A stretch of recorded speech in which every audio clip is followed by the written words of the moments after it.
what's up? Welcome back to The Bible is Metal. I'm your host, Levi Gonzalez. And I am his pet, Ben Stewart. He really is the wheelman on this. I just kind of come along for the ride. Well, I don't like to think of you as a pet, but okay.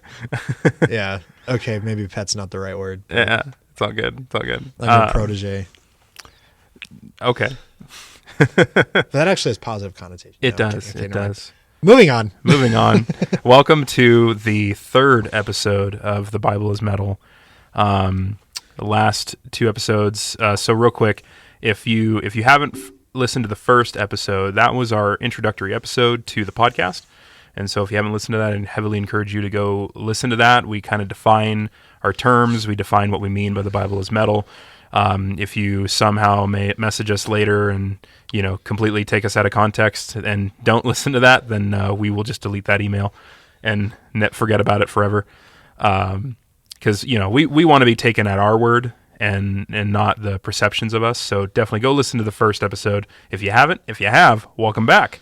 We're glad to have you back. Yeah, absolutely. I love it that people are listening to us more than once. Yeah, more than once. And not instantly going, it's like these guys are full of crap, and then turning it off. Yeah. These guys are nutcases. I'm just going to delete my subscription from the podcast. Yeah. Please don't do that. We like you. Yeah. I don't even know. Like, that's the thing is, like, I love you, man. or woman. Or whatever you identify as. It reminds me from, what is it? Wayne's World. Party on, Wayne. Party on, Garth. Party on, Garth. So. Oh, man. Okay. Such a good movie. Anyway. It's a great movie. What have you been rocking out to lately? I'm still rocking out to Shokran because they're just the best. Shokran, their latest album.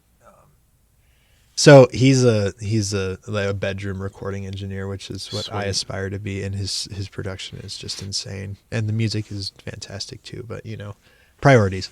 Yeah. Let's see. So, been listening. So, Anoop Sastry, he was the drummer for Intervals. He released an EP, and that's just an absolute banger. But this one, he had a bunch of guest vocals because usually, it's really funny. So I follow this recording engineer on YouTube who's an angry Canadian guy. I mean, I know who you're talking about. I love him because he has he's a good engineer. He has a lot of good tips, and then I like to see him make fun of people because I don't have the heart to do that. I'm too nice. So I like to watch other people do it instead. You live vicariously through him. Right, exactly. Your frustration's his frustration. But one of his big things is he hates sample drums. So one of my favorite things, one of my favorite things, oh yeah, no, you would understand. But my favorite things about Anoop Sastry is the best part is he samples his guitars and then plays his drums. He's just an unbelievably talented drummer. And then he'll just sample notes on his guitar and will play those on a MIDI keyboard. It's actually kind of cool. But I just think it's really sound like crap. It's like a solid 6 out of 10. Okay. It would obviously sound better if it was like an actual guitar, but it's actually it turns out surprisingly good. Mm-hmm. But it's ironic because it's like, he's like, oh, we hate it when people sample their drums and they're all lazy. And I'm like, dude, what if someone samples their guitar and plays their drums? He'd his head would implode a little bit. Just a little bit. But Anoop Sastry just released one. It's really good. See, Ollie Steele, the guitarist from Monuments, just released an EP. And it's awesome. That's such a great single. What else am I listening to? Oh, Paladin. There's this band. Yeah. There's this band channeling Iron Maiden from Georgia. Like a bunch of you sent me that dudes. video, and I loved it. I immediately sent it to my dad. For those of you that didn't listen to the first episode, my dad is an old 80s metal drummer, and I sent it to him, and he thought it was amazing. Just because it really does harken back to the good old. But it's like good old days it's of like Iron Maiden. 80s metal. It's like 80s metal with modern production, which is pretty much everything I could ever want. It's good. Paladin's great. Go check him out. That's pretty much it. Yeah. I mean, it's honestly a bit... Time the Evaluator. Always Time the Evaluator. They're this super pretentious prog metal band from Germany. And I've been listening to them for probably 2 years at this point, but they're always on quick shuffle just because they're so good. If you haven't heard them, I haven't. Please go listen to them. They're so good. I will show you after the podcast. Sweet. Because I am that passionate that I won't even wait. I'm actually kind of tempted just to like play it now, just so that you can hear it. No, I'll do it after. I want to try and keep this somewhat short. What about you? So I feel like I'm in a season right now where I'm listening to all of the alternative bands that not like alternative music style, but like bands that other members have left their mainstream bands for. Mm-hmm. So like the last episode I talked about Howard Jones, the ex-singer from Killswitch Engage, and how he had a couple of bands after them. Well, I've also taken up Woven War, which was the band that As It Lay Dying, I think only 3 of the dudes. No, it was all 4 of them. All 4? Sure. Yeah, it was all 4 of them with Shane Blay. Yeah. So like they all formed Woven War, and I'm just like, it was like the amazing studio like musicality of As It Lay Dying, but still with like a good singer. Like, yeah, he actually does a really great job. And like, and he's from. It's not the Overseer. What was he the singer for? Maybe it was the Overseer. It was like an old like Christian metal band from like the early noughts. Like in the vein of like Haste the Day. Or, Haste the Day. Yeah, like Haste the Day is the only one that comes to mind right now, or Under Oath maybe a little bit. But there's a couple of those ones that are just like Solid State Records, like early bands. There's like To Speak of Wolves. There was Oh Sleeper. That's it. Yeah. He was part of Oh Sleeper. Yeah, and they're still around actually. Yeah. So like I released a single and I don't like it that much. But yeah. So I listened to what Woven War put out. Like I think they only put out 2 albums. And it like, even though I love that Lambesis is out of prison and like As It Lay Dying is getting back together, and I love the redemptive quality of that. I'm also sad because Woven War was actually good. Right? You know? It's like no more Woven War, but we get As I Lay Dying back. Yeah, so it's a good trade-off. Right. But at the same time, like, man, I wish Woven War would still do stuff because, gosh, that was a great sound, too. Yeah, because like you get like that, like for people that are turned off by screaming, right? Like it's still clean vocals, but it's heavy. Yeah. So heavy. Like it was so good. Yeah. Yeah, no, Woven War was great. But then My Own Grave came out and I'm like, yeah, no, that's yeah.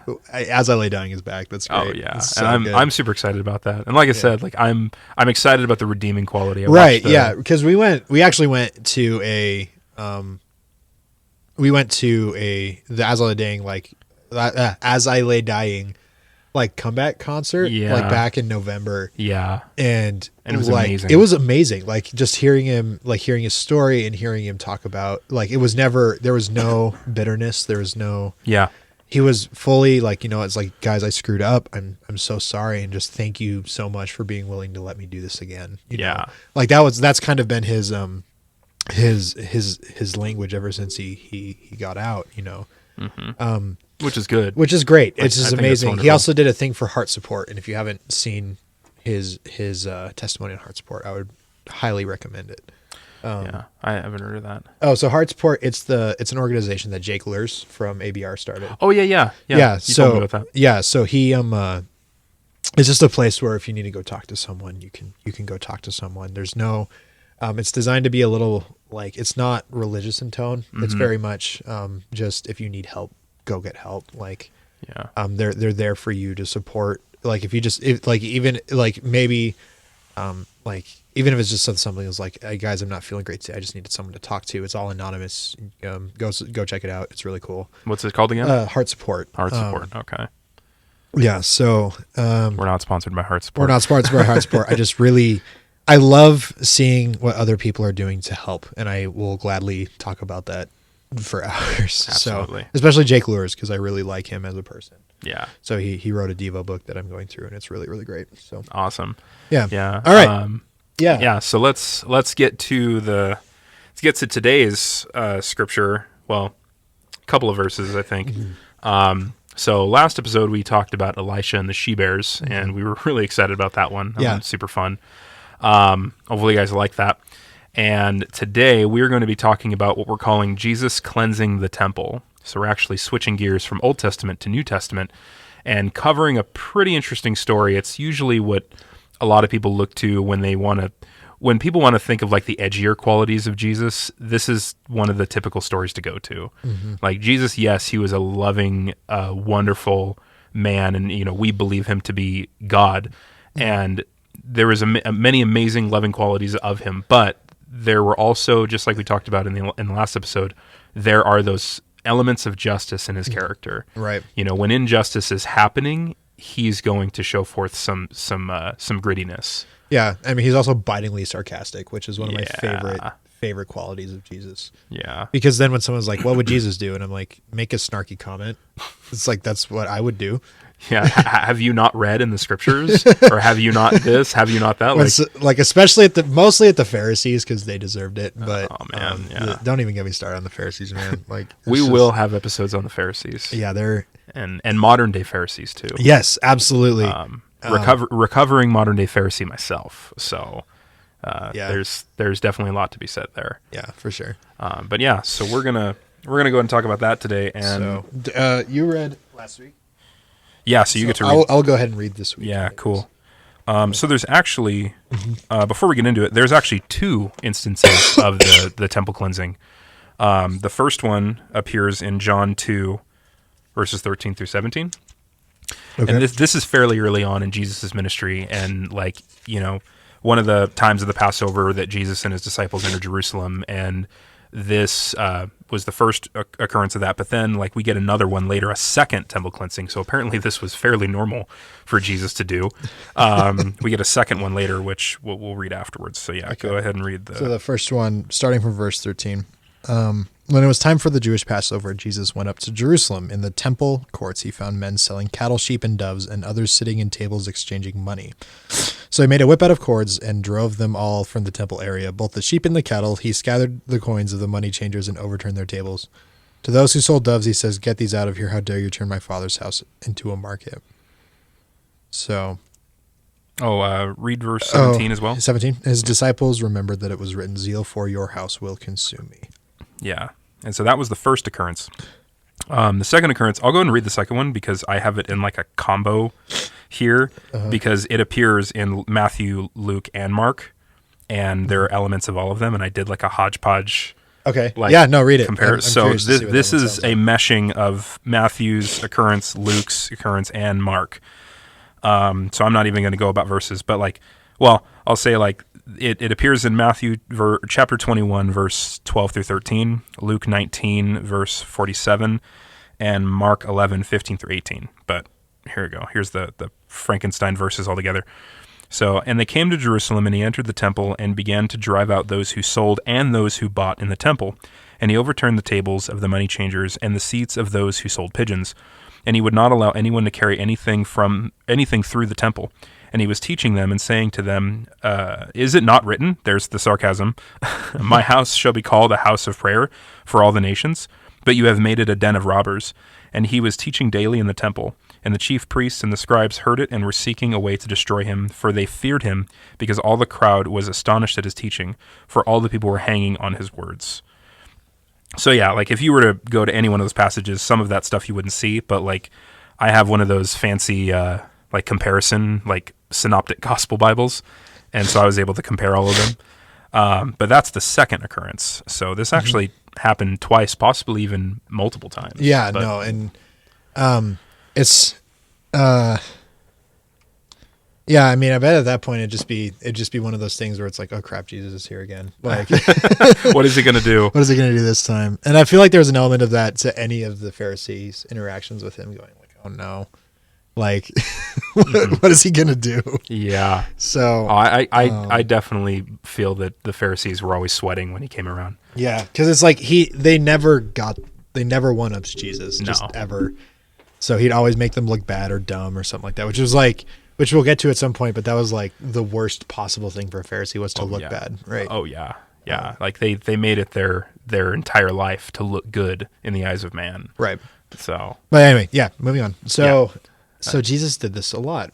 And for someone who is told, he needs to turn the other cheek, he needs to be okay. And clearly chasing people with a whip is a little strong. Yeah.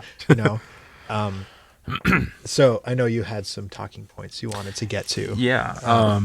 So it says that he made it of whip of whip of cords or something. Yeah, like whip that? of cords. Yeah, and so typically what these were just long straps of leather that you just bunched together in your hand, and they were pretty long too. They weren't like, I mean, it's not like you had a bullwhip or anything. Like, bullwhips weren't a thing at that time.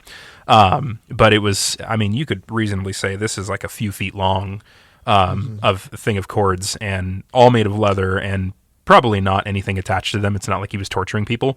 And I also don't even think he was actually hitting people with it. Yeah. Like, people in general will flee from that sort of thing because nobody wants to get smacked. Right. You know? No one wants to get smacked by a whip. Yeah. And so, like, if anything, it was more of a threatening thing. I mean, but even then, if he did, like, hit people with it, like, in this situation, it's well-deserved. Like, there's two sides of the story on here that we want to cover. And that is on the side of the buyer. So, like, there's people that go to the temple and they buy animals, or they buy the sacrifices and stuff, and they buy the oils, the wheat, and all that. And then there's the side of the seller. Like, both sides of the transaction were guilty in this circumstance. And, like, you almost think to yourself, like, well, they had to offer sacrifices. People needed sacrifices. Like, isn't this just a I guess, like a lawful business kind of a thing? And in a sense, there is a part of it that is lawful, and there's even, in fact, there's a passage in Deuteronomy chapter 14 that talks specifically about this. So Deuteronomy 14:24 through 26, it says, "And if the way is too long for you, so that you are not able to carry the tithe," talking about the tithe to the temple, "when the Lord your God blesses you because the place is too far from you, which the Lord your God chooses to set his name there, then you shall turn it into money." In other words, like, in your town that you're in, you can trade in, your wheat, your oxen, your goat, whatever it is, trade it in at your hometown, get the money for it, and you would bind up the money in your hand and go to the place that the Lord your God chooses and spend the money for whatever you desire, oxen or sheep or wine or strong drink, whatever your appetite craves, and you shall eat there before the Lord your God and rejoice in your household. And so the whole thing about, like, the temple sacrifices is it wasn't just like, oh, we're going to just go slaughter this animal and then walk away. They would slaughter the animal, spill the blood in atonement, and then they would eat the animal. They would eat the stuff that they'd sacrificed typically. And so when it says, like, oh, whatever your heart's desire, it doesn't mean, oh, I'm going to go spend my money on whatever. Like, they did have to spend the money on the lawfully abiding things that you would offer up in sacrifice, if I could put it that way. Yeah. So there's, we do know that it is lawful to do something like that. So then I guess the question is, why in specifically the second occurrence does it mention both those who sold and those who bought? So I'm down to take a stab at, like, those who bought. Do you want to go for those who sold? Yeah, so the thing about the selling was, so here's, I'm trying to think of a good parallel for today. There's really not one, honestly. Yeah. There's not a very good one. But basically people to some degree, prosperity gospel, people taking advantage of people that don't have, especially, like, say you can't afford oxen or doves or something like that. Doves are generally probably were probably the more common because they were cheaper, right? Yeah. So for poor people, for working class that couldn't afford livestock, this was really their only option. So if they wanted to go sacrifice, go make a sacrifice to atone for their sin, they would have to buy a dove. So, like, that's why this is allowed in the laws, because there are some people that just didn't have livestock. Yeah, they didn't have land. Yeah. So, but there's I think the reason that doves are called out specifically by name is because those were definitely targeted towards the poor demographic, right? Yeah. And if Jesus is actively chasing these guys, there's a lot to be said about the fact that they were probably taking advantage of poor people, because they're like, oh, well, you gotta atone for your sin, but you gotta pay us to do it. Like, it was kind of like the OG pay to win kind of thing. But even more predatory, because they're holding for a highly religious culture, like in the Hebrew days, holding their atonement hostage behind a paywall, basically. Yeah. Which is just, like, it's not about, at that point, it's like, I don't care about these people. I'm not caring about about their well-being. Like, I mean, that's actually something, just a little quick aside. When you're studying the words of Jesus, a common thing you're going to see pop up is like, what's the heart issue? You know, like what is going on within the heart? What is the actual motive of the people in these actions? Because that is the stuff that Jesus, time and time again, is what he'll pursue and what he'll go after. He'll go after. It's like, oh, what, like, how do you really feel about this? Like, what's in your heart? Like, yeah, what is your actual motivation, and not just what are people, what is your actions that people are seeing, you know? So going back to here, it's like, yeah, but if you look at these money changers, and it's like, yeah, selling doves to poor people to make a little extra money, but then they decide to, you know, jack up the prices. The hard issue there is, I want to take advantage of those that are, you know, the poor, and take advantage of the poor, which is especially abhorrent in Jesus' eyes. Like, that was kind of his shtick, was hanging out with the poor and the sick and the people that were kind of cast aside and castaways in society. Yeah. Like, those are the people that he especially had a heart for. Yeah. So seeing someone taking advantage of those people was probably especially blood boiling for him. Oh yeah, I mean, he even mentioned it many times. Again, we're going to bring up the Pharisees again. Yes. He even said of the Pharisees that they made it like their mission to pretty much walk over the poor. Yeah. You know, they took advantage of the poor a lot. They, like you said, they put those paywalls up to their worship.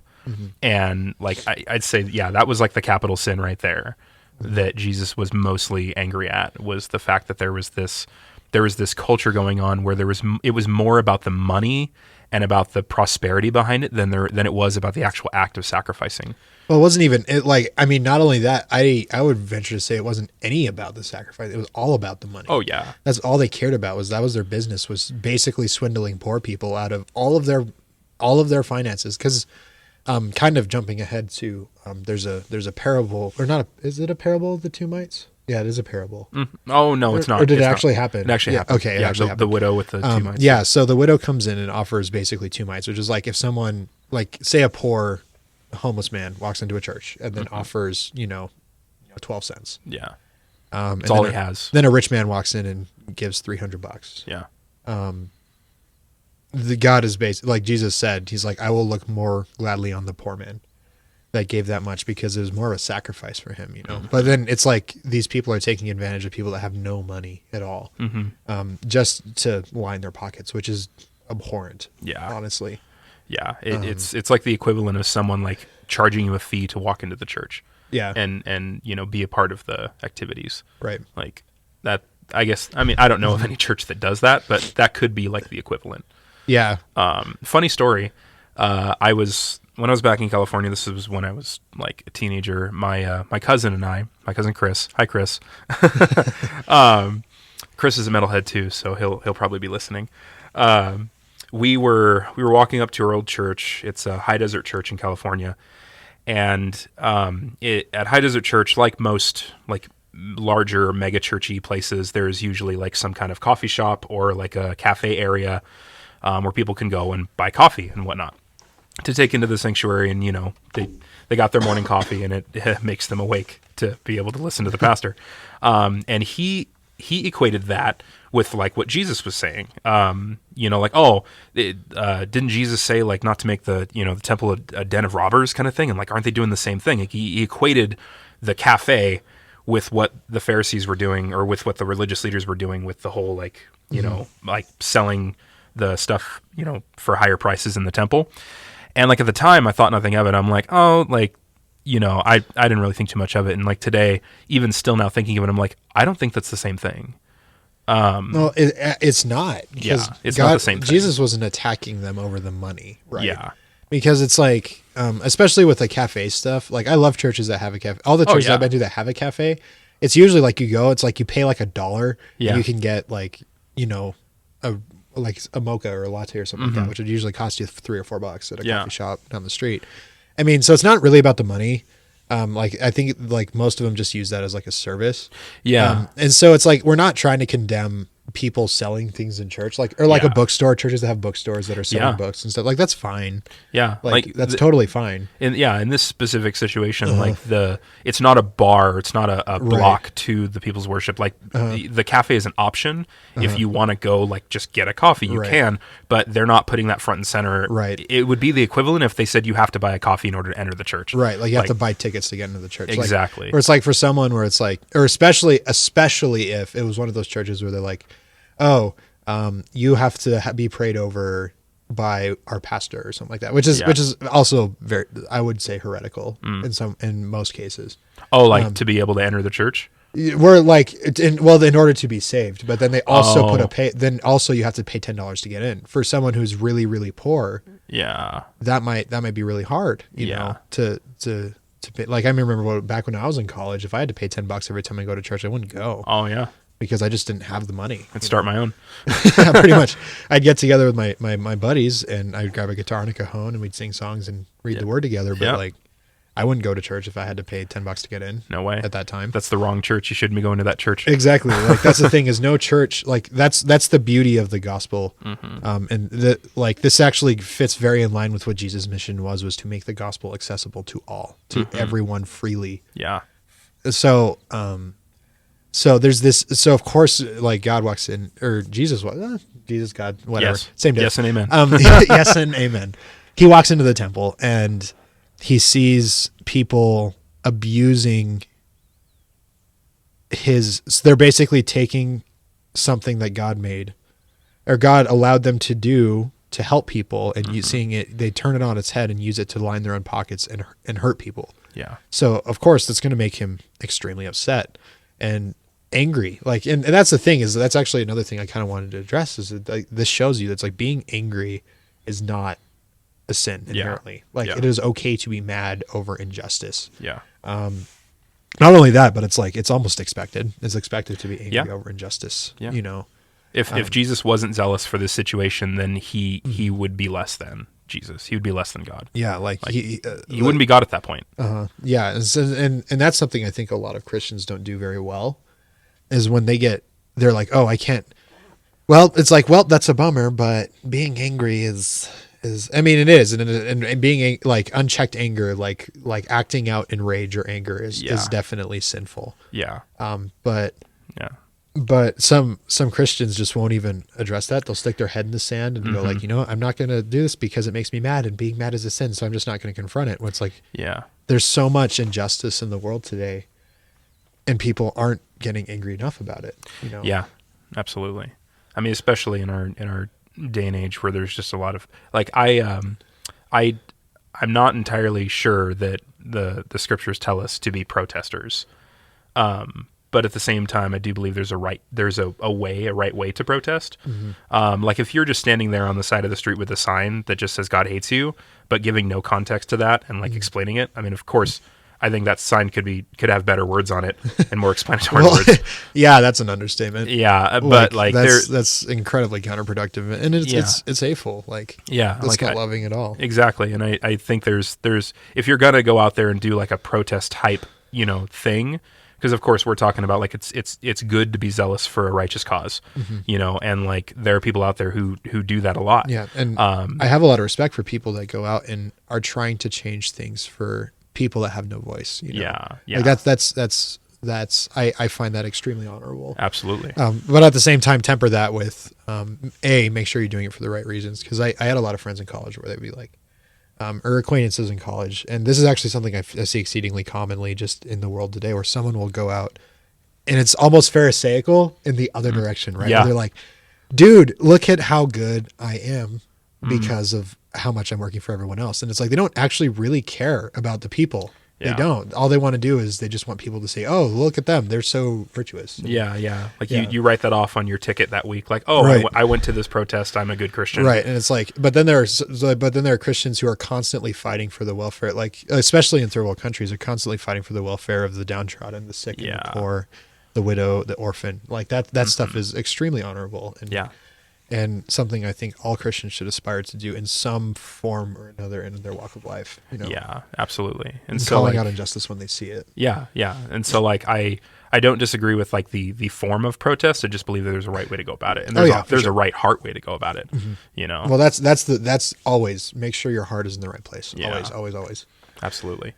So yeah, anything more that we want to say about the seller? No. So would you like to go and, Yeah. and start talking about the buyer? Yeah. So, like we read in that Deuteronomy passage, it obviously gives the law gives a way for people who are specifically far away. It says, if you are far off, if you're a long way away from the place that God has designated, pretty much where he's designated where these major sacrifices happen, and you're far away and it's not reasonable for you to carry a giant bowl with you, because taking livestock long distances is not always helpful, and they die along the way. Or easy, yeah. It sounds difficult. Oh, yeah, it's not easy. They die along the way if you don't have enough food or water for them. If you run into hostile animals that can attack them and you, like it's not easy. And so it doesn't even give you like a distance. Like the law doesn't even tell you if you are X amount of miles away, then it's lawful. It just says if you're a long way off, if you're far. And so like if you in your specific situation, and this is what I love about the law, is that it does leave open, it does leave room for interpretation of what is considered long. Like, for your specific situation. Like if I have 17 kids and I'm trying to carry the sacrifice, from one place to another, even though halfway across the city might be too far. Yeah, exactly. Right? Like that might be too far. And so, compared to the man who has like one child and his wife, and he only has to take a couple of sheep, like that's a little bit easier. And so he can probably travel a longer distance. Mm-hmm. So it leaves it open to interpretation on how long that long distance is, air quotes emphasized. Quick aside. That's actually one of the biggest things that the Pharisees started, was they started putting limits on all that. Right? Yeah. It's like, oh, if you're holy, then that means that those like they'd start like things like what defines not doing work on a Sunday or Sabbath day. Yeah. Which I think was traditionally what we would call Saturday now. But yeah. Anyway, sorry, but that's one of the reasons why like they turned everything into rote. Oh yeah. Rules. So anyway, yeah, sorry. And so the law was like totally free in so many aspects, and the Pharisees took that and they added all this extra stuff to it and called it Scripture, called it on par with Scripture, and said, okay, the law doesn't say how specifically far, but we're going to designate it, and we're going to say this is how far is too far, right? And like that's not right in and of itself. And so, of course, Jesus would have a problem with that. He spoke out against that. Again, we'll have an episode on the Pharisees. We'll probably have several on the Pharisees. Yes. There's so many good stories. But yeah, but again, we want to talk about what is the sin of the buyer in this situation. Like we talked about the sin of the seller and how it was all about money. It was all about wealth and taking advantage of the poor. What about the buyer? So in this situation, of course, as any law, you can take advantage of the other side. And so, yes, we did talk about how like it's up to interpretation how far is too far. But if you're literally down the street and you have this really nice, really well-kept and unblemished ram that is good for you to sacrifice, but you're like, nah, you know what?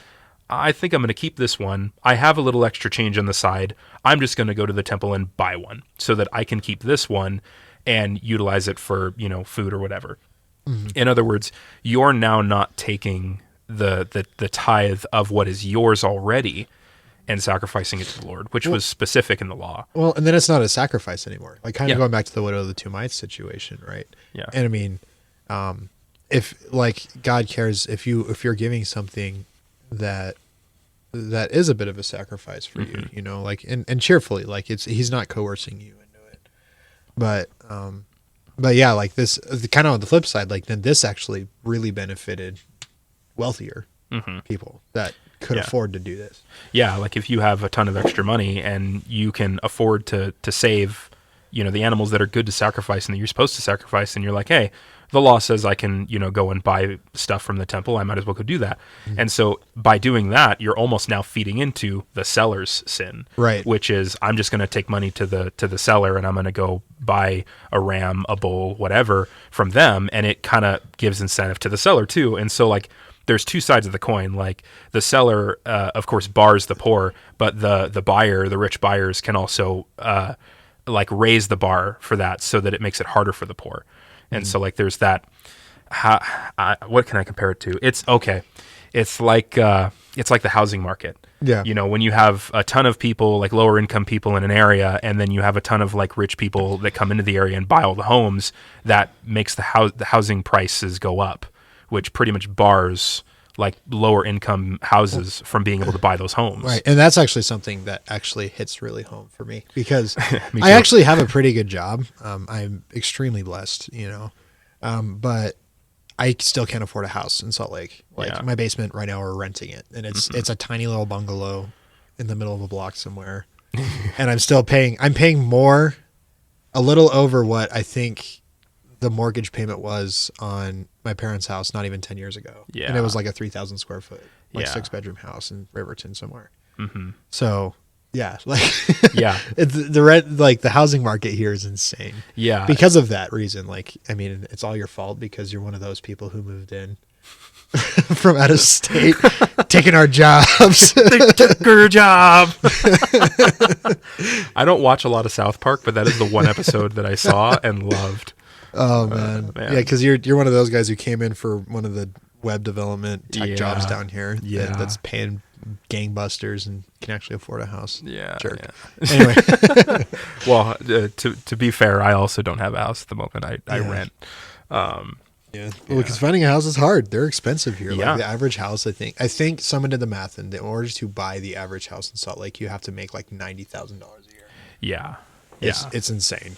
Yeah. Yeah. And so like, and I technically don't make that yet. yeah, I don't either. So I don't even make hopefully- close to that. Hopefully I get there someday. But Me too. I you would know. love to make that much, but But like that's kind of what I compare it to, is Right. that it's kind of like the housing market. Like if you have rich buyers coming in and paying these high, you know, prices from the sellers in the sacrificial system, and that kind of takes the bottom bar and raises the bar for the poor to where the poor can't really afford much. Yeah. And they have to pretty much give all they have just to be able to participate in the sacrifices. right. And it's like, and because of the way that the Pharisees had set everything up, you're not atoned for your sin at Yeah. all Yeah. unless you pay it. So now they're just like, it became a necessary, because of the way that the religion was. You didn't choose, you just did. You were you were Jewish, like Yeah. you participated in Jewish practices and religions and customs. So then, because now the bar is so high, and they don't have a choice, they didn't have a choice to participate. They couldn't be like, yeah, I can't really afford to go to the temple this week. Yeah. They don't know, like they have to afford to Yeah. go to the temple this week. There's no other option. Yeah, Like, especially the Passover. Right, Like these two exactly. stories are set in the Passover time. yeah, which probably took all this and cranked it up to 11, right? 'Cause Oh, it's just yeah. like there's so many people from out of that weren't local, and like everyone, like, you know how like festivals are, like Oh, yeah. people flock to them, and then they jack their prices up Oh, because yeah. they know Water they bottles are $8 Right. for like 16 ounces. I hate music festivals. I love them, but I hate them. I know. But yeah, it's the same idea. Jesus walks into the temple, which is supposed to be a place of reverence and worship, and then Yeah. he's like, and he's seeing all of this selfish behavior, you know, selfish, harmful behavior, Mm-hmm.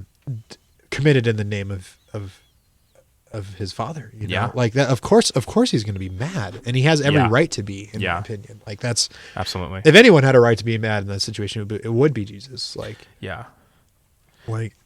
And I mean, I think even the Jews asked him that. It's like, what right do you have to do all this? Uh-huh. And then he responds, he goes, well, raise the temple to the ground and I will rebuild it in 3 days. And that kind of goes back to, Yeah. alludes to the gospel, and we can kind of go over that a little more in Yeah, detail. absolutely. Because the actual gospel is like super metal. It's pretty great. Yeah. So like So- let me kind of touch more on the sacrificial system and how Right. that ties into the gospel. So why the whole like festival? Why the whole Passover? For those of you that don't read the Bible much or have read very little of it, the whole point of the Passover time was hearkening back to Exodus, when God rescued the Israelites from Egypt, and He took His people, His promised people, and He rescued them from Egypt. We've all heard of the plagues of Egypt, and I think just about everybody, Christian and non-Christian, know the story of Moses and the whole. Yeah, because Prince of Egypt was a movie. Yeah, It's a yeah. great movie, by the way. You should go watch it. Yeah, if it you haven't. is.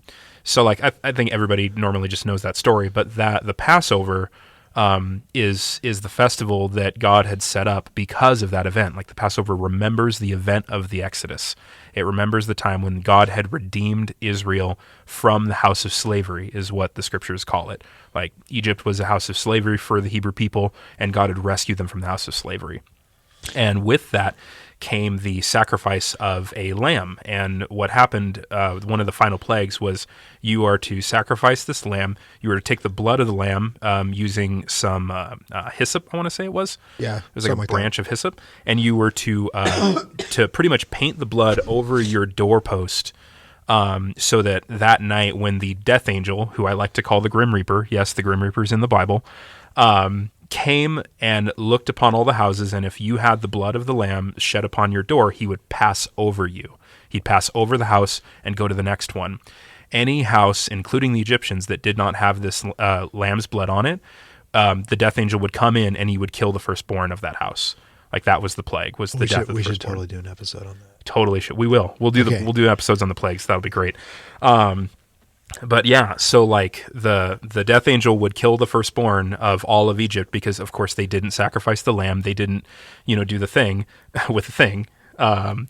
And that's pretty much what the Passover was. It was remembrance of that time when God had rescued Israel out of the house of slavery. But it was with the blood of the lamb over the doorpost that caused death to pass over them. And so in New Testament times, like how we remember the Passover is not specifically with the lamb and going to a temple and sacrificing and all that. We have a better, much far greater Passover lamb, and the scriptures call that Jesus. Jesus was our far better Passover lamb. Mm-hmm. Well, because the idea of the sacrifices was all limited to earthly things. Like we're going to take this lamb, and it was supposed to be a lamb without blemish, so no, like full sound. And in an agricultural society, a perfect lamb was that's like breeding stock, that's food, like that's a legitimate sacrifice for people to make. Yeah. Wasn't easy to keep those lambs unblemished. No, it wasn't easy to keep them unblemished, and when you did, you wouldn't want to get rid of it because but the reason why Jesus is so much better is because he was God himself. Like God took on human form and decided to die, fight the final death once and for all, for any who call on him and believe in his name. Like, and that's kind of the crux of the gospel, is this idea of this sacrifice. There always has to be a death. There has to be a payment for sin. And usually they would have a lamb be an intermediary that would pay the penalty for that. But then Jesus, who is God himself, paid the ultimate penalty and took all the death on himself to pay for everything. So it's pretty cool. Yeah, definitely. And like a passage specifically in Hebrews chapter 19, verses 14 and 22, it says, "How much more will the blood of Christ over that of animals, who through the eternal Spirit offered himself without blemish to God, purify our conscience from dead works to serve the living God?" And the verse 22, "Indeed, under the law, almost everything is purified with blood, and without the shedding of blood, there is no forgiveness of sin." Mm-hmm. And so like blood was the thing that God used to atone for the sins, to cover the sins, to like Ben said, a sacrifice had to be made, justice and punishment needed to be done to sin. And like I think that's the crux of it, is that sin is such a serious thing, and I don't know if we even fully understand that. Like as humanity, we don't understand like the depth of sin and how detrimental sin is to us and to others, and especially with how God sees it, to the point to where death has to be a thing to cover sin. Death is required. And like that's so crazy to us. Like when we make mistakes, and everybody will say like, "Oh, I'm not a perfect person." Nobody will say that they're perfect unless you're a narcissist. But like most of us they're lying. Yeah, they're lying. Because everyone is like, no one is perfect. This is a fundamental truth that everyone just knows, right? Yeah. Like and any Christian that tells you, "Well, I'm perfect," they're not. No. They're lying to you. Yep. They're not Christians. They're not Christians. Yep. They're Pharisees. What does the scripture say? If we say we have no sin, we lie and do not tell the truth. Yeah, no. If you have and I know for a fact that for a lot of people that's a huge turnoff. Yeah.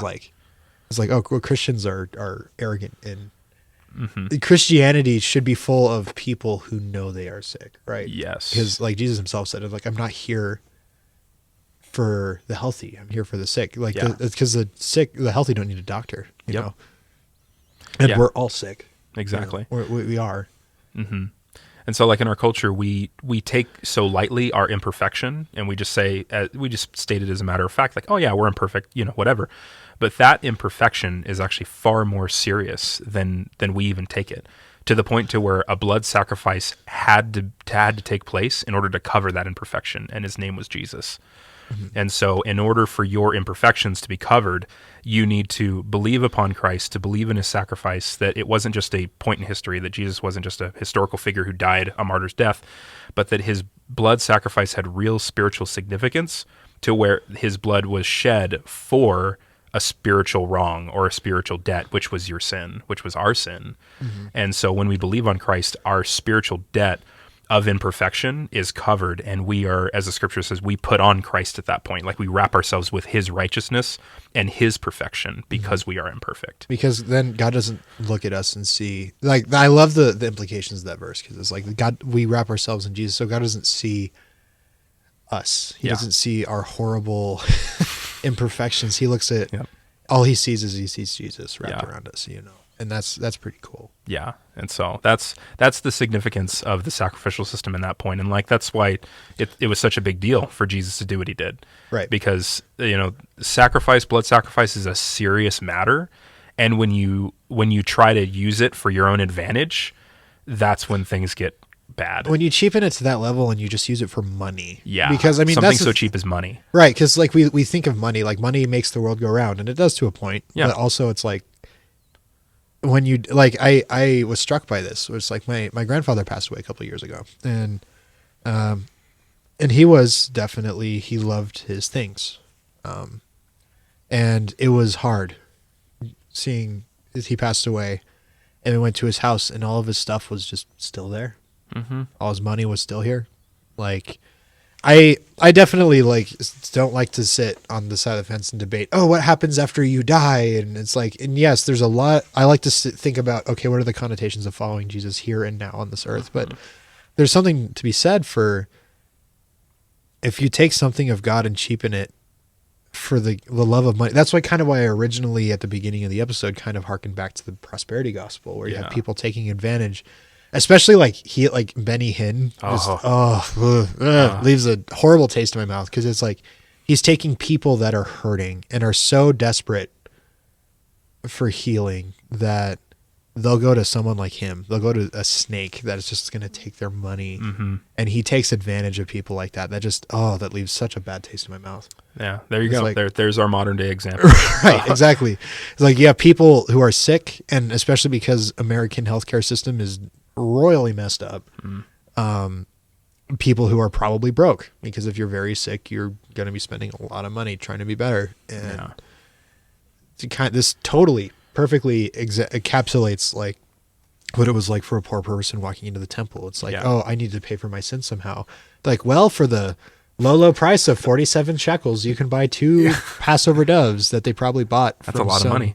Right. I don't know how much 47 shekels is. I don't remember the dollar difference, but like I remember that shekels were fairly valuable. They were fairly because valuable. like a denarius, I don't remember what because the denarius was like a day's wage. So if we said, oh, like for 2 doves you can get 6, like, or for 6 denarius you can get 2 doves. Oh my gosh! So for a week's wages, you know, which for me would be like, you know, $1,000, you can have your sins wiped away. And I'm like, but then you also have to think, I need to buy food. It's like people taking advantage of people's desire, like conditions, you know, just to make money. It just, when you look at it from that perspective, Jesus' response seems much more appropriate. Like, it's what I would not give for Jesus to come back and bust into Benny Hinn's church with a whip.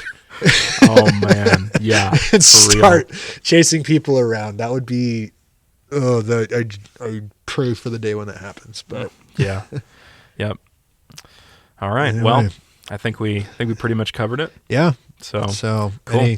Any other final thoughts, words? I think I did have a thought, but it slipped my mind because like I am trying to pay attention to what you're saying. Okay. And so in my in my paying attention, I forget about what I was about to say. Yeah, fair enough. So you're welcome for paying attention to what you said.